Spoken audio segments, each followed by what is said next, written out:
Hey guys, welcome to Entertainment Talk Nation. This is Rob. This video, we're going to do our first review for season 3 of The Flash.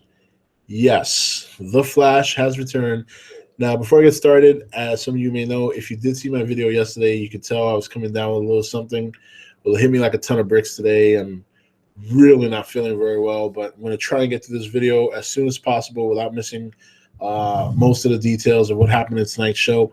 I thought it was a very good kickoff episode. It left a lot, left you wanting more. At least it left me wanting more. I got to say, I didn't expect them to get through I don't want to say they got through the Flashpoint, because obviously there's still some residual effects of what Barry did even after he returned to his current timeline. And that's the part that has me intrigued. But very interesting episode. We see that Barry is back in a time that, well, basically picking up where he left off last season, where he went back in time. He stopped the Reverse Flash from killing his mother, and it changed everything. It changed his whole life, changed the whole timeline. And, he's been keeping Reverse Flash locked up this whole time, for whatever reason, maybe to avoid from Reverse Flash getting out and doing something drastic. But in doing that, he also was learning reluctantly, and I think Barry knew deep down inside that what Eobard was telling him was true, was that little by little, as time progresses, he's going to begin to lose the connection he had with his prior timeline. And the more he used his speed, the faster he would lose those memories. And we saw that play out throughout the episode, in particular in very key moments where he would reflect on some great times with his friends and Iris and stuff like that. And we see in this timeline that while everything is going good for Barry, his parents are back, he's got a good relationship with them, he's very happy. The West family is a bit unhinged. Joe obviously has a lot of issues. We learned that throughout the episode. Iris and Wally seem to get along fine, but Wally is now the speedster of the city. He is the hero of Central City. And Barry, in the beginning, seems to be okay with that. He seems to be okay with the fact that, hey, there's another Flash, I don't have to worry about doing this. And I thought it was interesting that when he first decided to make contact with Iris, they immediately connected. She immediately was attracted to him. And as we learned throughout the episode, it's because of that prior connection. I guess you could say in some ways, it kind of, that connection is not limited to space and time. You know what I mean? Even though she doesn't know this Barry directly, she felt something strong with him from the moment she met him, and she was very compelled to be by his side. Only to find out that later, as Barry started to realize what was happening to him, he revealed to them who he really was. And this is where Barry begins to realize, I think, that even though he's happy to have his mother back, he's happy to have his father back, he is really missing his prior life, to the point that he kind of tries to scramble the whole team back together in one fell swoop. And in doing that, he only causes more harm, First of all, Cisco never wants to get involved in the first place. Caitlin doesn't even know who the fuck everybody is. And it turns out she's not even a scientist. And I thought it was an interesting episode. Now, this new villain, we got to see a little bit of him, the rival. He doesn't strike me as being strong enough to deal with Barry. I think Barry has had such test to this point. When you consider, Reverse Flash, when you consider Zoom, during the battle, you could already tell it looks like he can handle this guy pretty well, and he does. But he turns his back a little too soon, and if not for Joe, excuse me, really, really under the weather. If not for Joe, Barry probably would have been killed.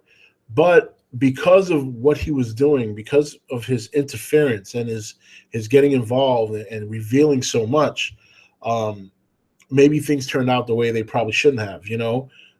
When he finally leaves the timeline, basically Wally's on not on his deathbed, but he's not looking too good. Joe's not in good shape. He's basically leaving his parents to hang up in the air. So it's very interesting that, I was very upset last season when Barry went and did what he did. You know, not upset at the show, not saying it was a bad show or a bad episode. I liked the episode. I liked that Barry went and did that because that's his character. That when you consider what he lost, it makes sense. It's perfectly understandable. But I was still upset at the character because he still has a lot of good things there. You know, Iris is finally falling for him. He's got Joe. He's got Wally now. He always has Kate and Cisco, and even to some degree, you know, he's got the professor. So, you know, there's a lot of there was a lot that he left behind that I don't think he realized, and by the time he realized it, now it's too late. As when he finally returned to his timeline, something different is happening. Something changed, you know, and even though they remember him and some of the things that he recalls have happened, like his father's death, there's some small detail that happened there that wasn't like that when he was there before. And that's the fact that apparently Joe and Iris are not on speaking terms. And it seems very serious to the point that Joe was severely offended that Barry even brought up Iris's name. And even Wally was like, Barry, what the hell would you even do that for? At first, I thought she was dead. When Joe reacted the way he reacted, I thought she was dead. So, but apparently she's alive, and apparently there's a falling out. Now, here's my opinion. I'm going to leave my thought on what I think happened. I think back in Barry's timeline, I think Wally is the Flash. I think Wally is already Kid Flash at this point. I think there's some portions of that timeline that Barry was living, the fantasy timeline, I'll call it. I have a feeling some of that leaked into his timeline. And what's happening is the reason Iris and Joe don't talk is because Iris did have that relationship with Wally and didn't share it with Joe. Joe didn't know that Wally was the Kid Flash. And something very similar happened in which Wally got hurt. And that's when Joe found out that Wally was the Flash and Iris never told him. And that's my theory. That's what's going on there. And I'm sure Barry has something to do with that. I'm sure Barry's in the middle of that, but he just doesn't know what the details are. We saw in the coming attractions, obviously him and Cisco, from the little that we saw, they don't seem to be on the greatest of terms. So a lot of things change. And you want to know something? I'm going to say it right now. I think it's Barry's fault. It's Barry's fault. He can cry all he wants about the Reverse Flash and this and that and his mother and all this. He is the cause of this. And whether or not he'll be able to get it back to normal remains to be seen. I don't think so. I think the best he can do is mitigate it. Obviously, this rival Flash is back on the horizon. Even though he was defeated in the other timeline, he's obviously coming to fruition in Barry's timeline. And then there's something, the alchemy or the alchemist. And that's going to be very interesting. I'm sure some of you DC aficionados can school me on the alchemist or alchemy and even rival Flash. But I thought it was a very good episode. I am very surprised that they pulled him out of that timeline so quick. I really thought that was going to linger for a couple of episodes, but they didn't. He's right back in his timeline, but I have a very strong feeling some of that timeline he was in leaked over with him, and I have a feeling, this is my theory, and I could be completely wrong, but this is my theory. If there's leaks out there, I don't know anything about them because I don't read them.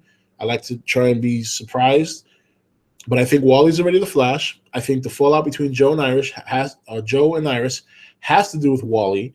I think Wally's kind of always in the middle, but he still has a relationship with his father. He still has a relationship with his sister.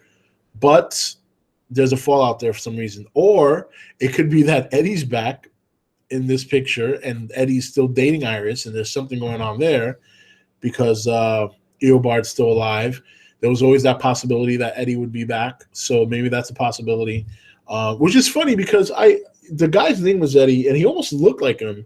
But I was like, is that Eddie? I'm like, is that the Eddie? But it looked like him, but I don't think it was him. So that reminds me, too. I bring up Eddie, and I was thinking about that when I saw the show because the guy's name was Eddie. I know his last name wasn't Thawne, but he looked similar to him. I kept trying to look at him like, is that him? Is that him? But I don't think it was him.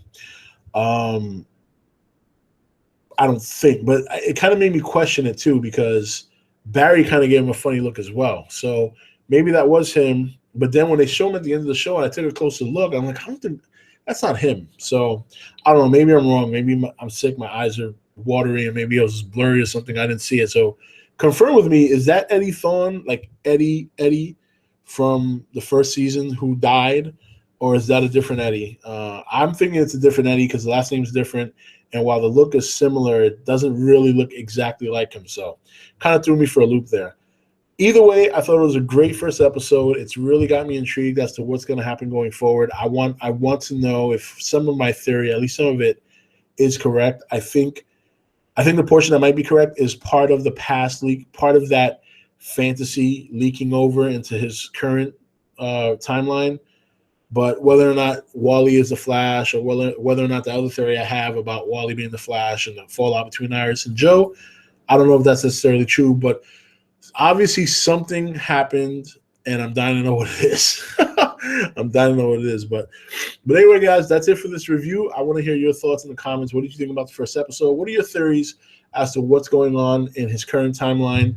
And tomorrow's Arrow, I may be doing the Arrow review Thursday because tomorrow is the Mets playoff game against the Giants, and I might have to postpone watching Arrow till Thursday. So, but if I do watch it, my review will be up tomorrow. Otherwise, you can definitely expect it on Thursday because I got to see how my Metsies do. But that's it, guys. So, again, share your thoughts. I'm really down to hear what some of you guys think. Some of you DC aficionados, please school me on The Rival and The Alchemist. I'd love to know more if you are so kindly would do so in the comments. And we'll see what happens next week, man. It's already off to a good start. I love this show. All right, guys, that's it for this video. This is Rob signing off for E.T.N, where we don't do news, we just talk entertainment. Take it easy.